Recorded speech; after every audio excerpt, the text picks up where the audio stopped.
Well, welcome to week 2 of our small groups. I want to thank you for being part of this and joining with us in this journey that we're all taking together.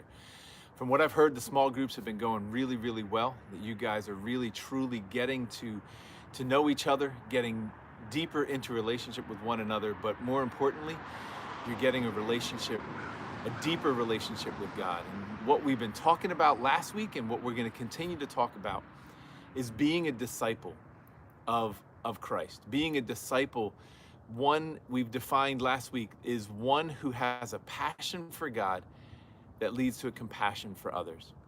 But as most of you are already starting to ask the right questions, what does that look like? How do I do that? How do I become a better disciple? I now know what I'm aiming at, what I want to go for.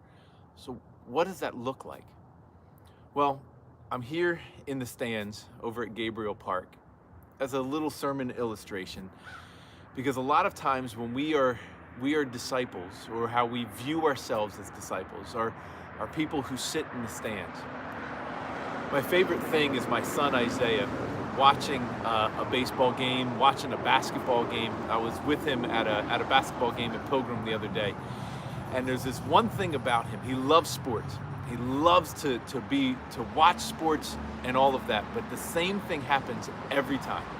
We're sitting at Pilgrim, we're watching his brother play, we're watching Kai play, and Isaiah starts getting a little antsy on the bench, and he says, "Man, I want to go play some basketball." See, I love the heart of Isaiah because he's not one who just wants to sit in the stands. There's something in him that just makes him want to dive in and get involved, that it's not okay just to be a fan. We want to be so much more. And that's exactly what I want to get you to get and to understand this week. So often we become what are called consumers at church, where we'll just come and we'll sit and we'll watch, and our view of being a disciple is one who will go to church, who will sit in the pews, but that's about it.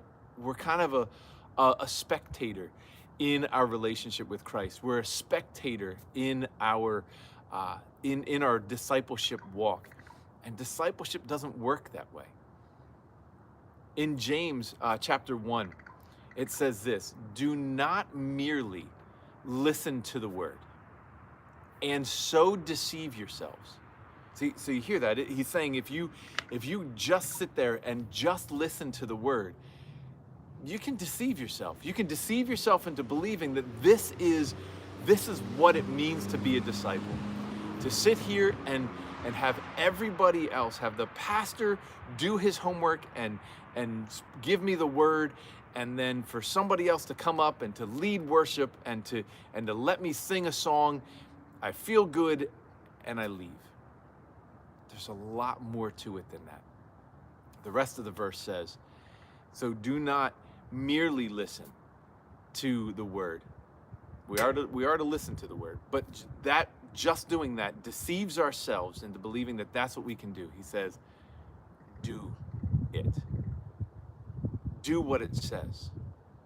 Do what the word says. There's this action involved in our relationship with Christ. In being a disciple, it is not something that we just sit and soak in. It's not what we consume. It's not the sermon that we hear. It is an action, and there's a responsibility on our part to do something with it. And so what we call that at Trinity is that we need to be engaged. We need to be engaged in our relationship with Christ. We need to be engaged in our walk in discipleship. We can't just be merely listening and deceiving ourselves to think that that's what makes us a disciple. A disciple is so much more. And so what I want you to do today is to get a passion to be able to say, you know what? I want to get engaged. Last week I decided, I thought about it, I went through it. I want to be a disciple. I want to be somebody who loves the Lord with all my heart, with all my soul, and with all of my mind. I want to be passionate about the Lord. But that doesn't just happen by sitting in a pew. It doesn't just happen by sitting on the stands and watching a bunch of Christians do their thing. It means I have to do something. I have to be involved in this relationship. It's not something that happens to me. It's something that I actively participate in. And so as just in any sport, to participate in something and to become good at it, there's things that we're going to need to practice. There's going to be parts that we need to do that will help us get, and this is the other part of the word, other part of the phrase that we use, is I need to be equipped. I need to be equipped to do the work of God. I need to be equipped to be able to grow in my relationship with Him. So I have to be engaged in my own equipping, in my own practicing, in my own moving. And so that's what we're going to be talking about today. What does it take? How do I get equipped? How do I become the person that I want to be? I can't just be, the first step is to understand I can't just be somebody who sits and watches. I've got to get in the game. And if I'm going to get in the game, I've got to practice and I've got to be equipped to do it. Part of it is that a lot of us believe that we will never be equipped enough. No, you're equipped enough right now to get in the game. You can keep learning and growing and practicing and getting better at it and growing in that way. And so this is what we need to do. We need to spend some time today in your small groups talking about what does it take to help me grow as a Christian? What does it mean to help me grow as a disciple? What are the things that I need to do for my next steps? See, this is the hard part because every one of us is in a different place. Every one of us needs a little bit of something different in our lives to get us to that next step in discipleship, to help us to grow and be equipped. And so for some of us, it's coming to a Bible study has been eye-opening. And you're saying, listen, I need more of this. I need to be involved in a Bible study.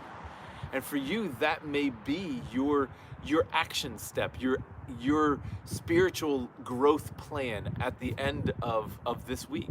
It may be that I need to get involved in a Bible study. For some of you, you may want to learn better about prayer or to increase your prayer life. And so you want to start a prayer journal. There's so many different aspects to it, which is why we're here together to talk about the different things that we need. Some of you are going to sit back and say, you know what? I'm really at a more beginning stage than I want to be. I need somebody to individually walk me through this. Well, I have a book. If you were to find somebody who's willing to sit down with you and to walk you through this discipleship process and kind of help you get started and do some one-on-one mentoring, I have some books that I would give you. So please call me and say, listen, this is what I want. I found somebody who's going to walk me through this, and I will get you the material that you need so that we can do that. If there's not a Bible study that meets at a time when you need, let's start putting them together. Let's start asking each other, hey, will you help? Will you lead a Bible study? Or can I host a Bible study? And can we have somebody over my house? I don't know. You have to be creative. And so this is what it's going to take.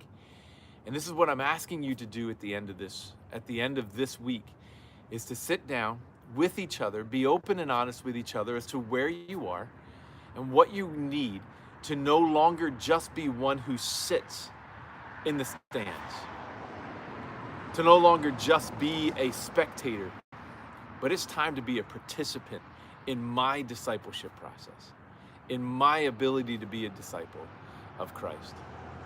So that's my goal and my prayer for you this week, is that you now have a passion for God and compassion for others. You want to grow in that. And so you're going to talk about what are these steps that I'm going to commit to and that I'm going to dive into, whether it's the disciplines of the Christian life, which is fasting and prayer, whether it's your own personal Bible study, whether it's having somebody mentor you, whether it's getting involved in a small group, or whatever creative things you guys come up with. You need to have a spiritual growth plan, an intentional plan for how you're going to grow as a disciple. It is your responsibility. It's not mine as your pastor. I'm here to help equip you, to give you the tools to be able to move in the game, to help coach you in that. But you're the player on the floor, and it's time to get in the game, to get off the bleachers, to stop being a spectator, to stop consuming Christianity and start being a participant in it. Thank you for joining us today. And I pray that as you walk through this, you would get a clarity from the Holy Spirit as to what the next steps are for you to be able to take in your own personal growth. I know a lot of you are going to be like, well, I want to be able to help other people. How do I do all that? That's next week. We're going to deal with that as we come. I love how excited you guys are getting about this. But this week, this is about you. It's about where you're going to be. Are you going to be in the bleachers? Are you going to be a spectator, a consumer? Or are you going to be a participant? Because that's what God calls us to be. Thank you for watching. I fooled you. You thought I wasn't going to get up and push the button. Well, I have to.